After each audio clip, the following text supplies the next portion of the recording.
huli ka ngayon, boy.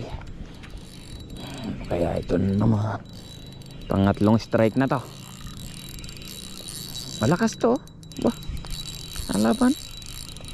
Pero star dyan na naman nata to. Pangatlong strike. Ano nga? Sana ibang isda naman para may uwi ba. Hindi yung puro catch and release lang. Pero pag wala ito, dali to. Dala to pa uwi. Ay, baby shark ka. Ayun, baby shark nga, maliit lang. Pero malakas. Aba. Nakakangalay din. Baby shark siya pero maliit. Opo, lakas naman ito. Natak ang aking oh.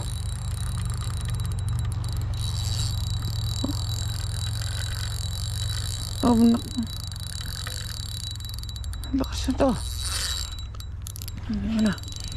Ito ka sa kabila. Napakawalan ka naman eh.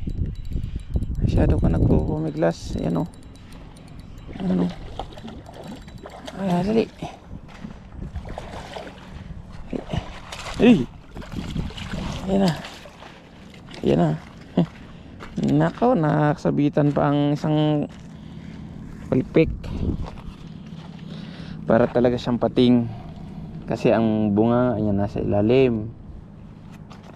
Na-try na namin kumain din ito eh.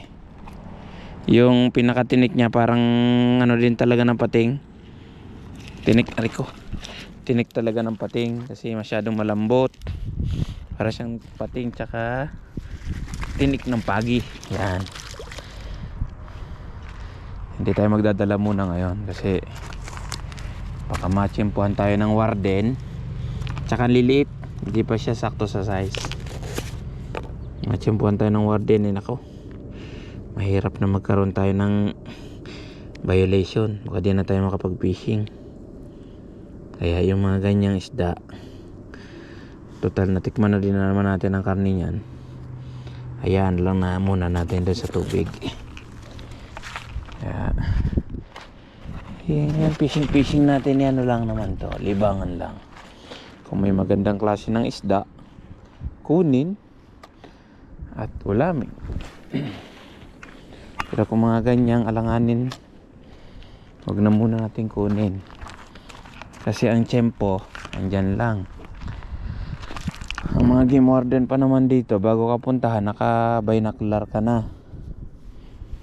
Kaya play safe tayo. Kahit sa ganitong gubat, baka mamaya may nagmamasid lang dyan. Tingnan lang galon natin. Kung may nagawa tayong mali ng konti, puntahan tayo dito, yari na, violation na. Kaya ingat tayo.